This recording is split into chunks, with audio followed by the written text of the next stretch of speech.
Ya, baik. Sekarang kita akan coba membahas parametric equation untuk cycloid ya. Cycloid ini. Dan ini bentuk yang umum seperti itu. Kenapa kita perlu bahas ini supaya kita bisa makin memahami pentingnya parametric equation dan bagaimana penerapan serta variasinya tidak hanya berdasarkan waktu. Oke. Secara umum parametric equation itu kita bisa untuk memodelkan sebuah motion atau gerakan di plane begitu ya, di suatu bidang ataupun di suatu ruang begitu ya. Oke. Nah, sekarang kita akan menggunakan cycloid. Cycloid itu apa? Cycloid itu adalah sebuah roda dengan radius atau R-nya, jari-jarinya sebesar A, menggelinding di sebuah lantai, di mana lantai tersebut adalah lantai sumbu X, dan P itu adalah titik awal, titik di salah satu bagian dari roda ini, bagian ujung dari roda yang dimulai dari 0. Lalu kemudian kita akan memantau terus seiring roda menggelinding, kira-kira bagaimana pergerakan titik tersebut.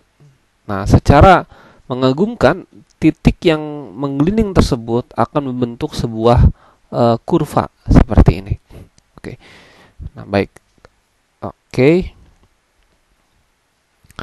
Nah, sekarang yang ingin kita buat adalah bagaimana membuat sebuah persamaan yang dapat mendeteksi posisi dari si titik P ini seiring dengan menggelindingnya roda. Nah, untuk memudahkan, kita akan coba melihat animasinya dahulu bagaimana roda tersebut menggelinding. Oke, ini ada sebuah animasi yang saya ambil dari GeoGebra. Kita lihat awalnya titiknya di sini ya, di titik P-nya ini di 0 sini. Kemudian kita geser ketika menggelinding. Nah, kita lihat P-nya itu ya ketika menggelinding, P-nya juga ikut menggelinding, ikut berputar, dan begitu seterusnya ya. Oke. Ya. Dia akan posisi P-nya itu akan membentuk sebuah kurva. Nah, cuman kita ingin lalu mendeteksi bagaimana pada saat saat itu posisi P-nya sedang ada di mana. Oke. Nah, ini penting ya kita untuk mempelajari ini. Satu penerapan yang terbayang adalah jika Anda misalnya mau mendaratkan sebuah roket begitu yang dia melakukan sebuah rotasi di planet Mars, dan Anda harus mendeteksi bagaimana kira-kira posisi sebuah bagian dari kapal tersebut ketika dia berputar ada di sebelah mana. Ya. Nah, ini ya tentu kita perlu membuat sebuah model matematikanya seperti menggunakan parametric equation. Baik. Oke.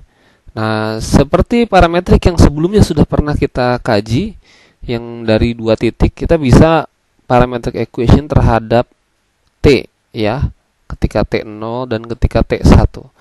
Tapi juga kita bisa menggunakan alternatif lain. Kenapa? Karena ketika ya awalnya kita bisa menggunakan T. Nah, pada saat T sekian, P-nya ada di mana? Nah, hanya saja untuk kasus ini waktu menjadi tidak terlalu relevan. Oke, kenapa? Karena roda yang ketika rodanya bergerak secara cepat, itu tidak serta-merta membuat trajektorinya menjadi semakin berbeda atau semakin signifikan perubahannya. Ya, sehingga waktu menjadi tidak terlalu relevan. Yang lebih relevan apa? Yang lebih relevan adalah sejauh mana roda sudah berputar, rotationnya. Kalau rodanya sudah berotasi demikian banyak, ternyata trajektorinya, si putaran dari putaran ininya akan menjadi semakin jauh. Ketika rotasinya sedikit, maka titik P juga lentingannya tidak terlalu jauh. Maka sekarang kita akan coba membuat parametric equation terhadap theta. Ya. ketika tetanya, reta rotasinya, function terhadap sudut theta, yaitu makna theta ini adalah sejauh mana roda tersebut berotasi. Oke, kita ganti begitu ya. Nah, kemudian kita ingin mengetahui posisi P. Nah, kita bisa ilustrasikan ini dalam bentuk sebuah vektor ya, sebagaimana sebelumnya kita juga menggunakan vektor. Tapi vektor 0P ini agak sulit dideteksi ya. 0P ini yang kita cari memang 0P. Dan kita sekarang mencari cara, ada nggak cara untuk kita bisa mencari OP ini ya. OP ini. Oh, kita ingat ya bahwa vektor itu apa? Vektor itu vektor A ditambah vektor B sama dengan vektor C, begitu kan? Oke, A, B, C. Berarti kalau kita buat sebuah garis begini, kita ingin cari vektor OP. Berarti caranya bagaimana? Oh iya, berarti tinggal memutar. Jadi vektor itu memutar. Kita mau vektor C berapa? Ya memutar aja. A ditambah B. Vektor OP berapa? Oh, berarti sama dengan vektor OA ditambah OA ditambah AB ditambah BP. Gitu ya. Maka OP itu sama dengan OA ditambah AB ditambah BP. Lalu untuk mengetahui OP, kita coba kupas satu persatu. Yang pertama adalah OA. OA itu apa? Vektor OA. Nah, kita bisa melihat bahwa vektor OA ini dia semakin lama nilai awalnya mungkin kita bayangkan OA itu apa? OA itu adalah vektor dari O ke titik terendah dari roda, begitu. Jadi kalau misalnya kita lihat, nah ini OA ini di sini selalu stagnan begitu di sini posisinya ya. Oke, nah OA itu adalah, nah sini ini OA, ini juga OA, ini juga OA.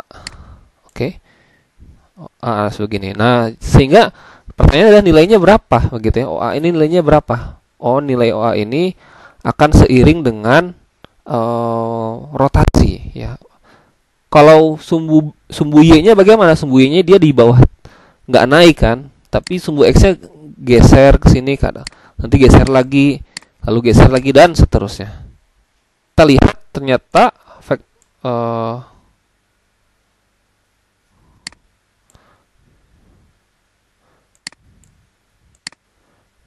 nah OA ini, nah jarak dari sini ke sini itu sama dengan jarak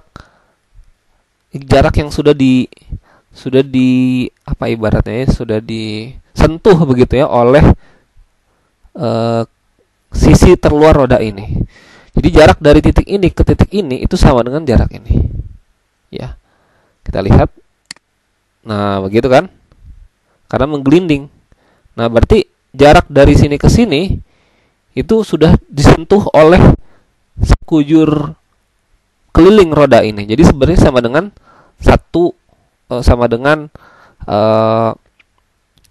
keliling. Nah, keliling itu rumusnya apa? Keliling itu rumusnya kan V dikali diameter, begitu ya. V dikali diameter. Pi dikali diameter. Nah, cuman kalau itu 2πr begitu ya, 2πr yang itu sama dengan ya rumusnya kan 2πr. Nah, 2pi itu kan sebenarnya seperti kita bisa anggap itu sebagai radian ya. Nah, kalau cuma setengah lingkaran bagaimana? Ya berarti cuman cuman PR karena cuman setengah keliling. Oh, berarti sebenarnya kalau satu lingkaran penuh adalah 2πr, kalau setengah lingkaran PR, oh berarti si keliling itu adalah sesuatu dikali R gitu kan. Sesuatunya apa? Sesuatunya itu adalah sudut begitu. Kalau 2pi berarti sudah sekeliling. Kalau PR berarti cuma setengah dari keliling lingkaran. Setengah dari 360 derajat. Ya sama dengan pi. Nah, jadi sehingga kita bisa katakan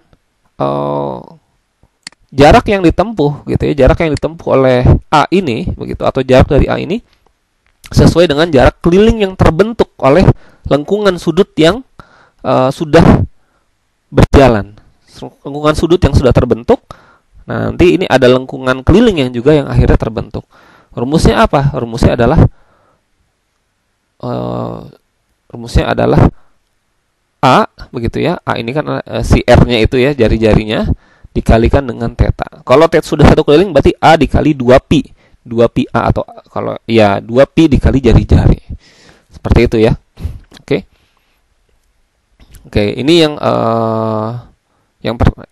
OA begitu. OA, oke. Nah, selanjutnya adalah AB. Nah, kalau AB itu apa? AB itu kan cuman vektor aja yang ke atas begini kan. Dan nilainya ya sesuai dengan A begitu. Bergeser begitu terus. Nah, A-nya berapa? Ya. A-nya itu adalah ya tadi nanti kalau misalnya dia geser ke sini ya 0A begitu kan ya. Maaf, ini A sebentar. Iya, maaf. 0 A ya, betul.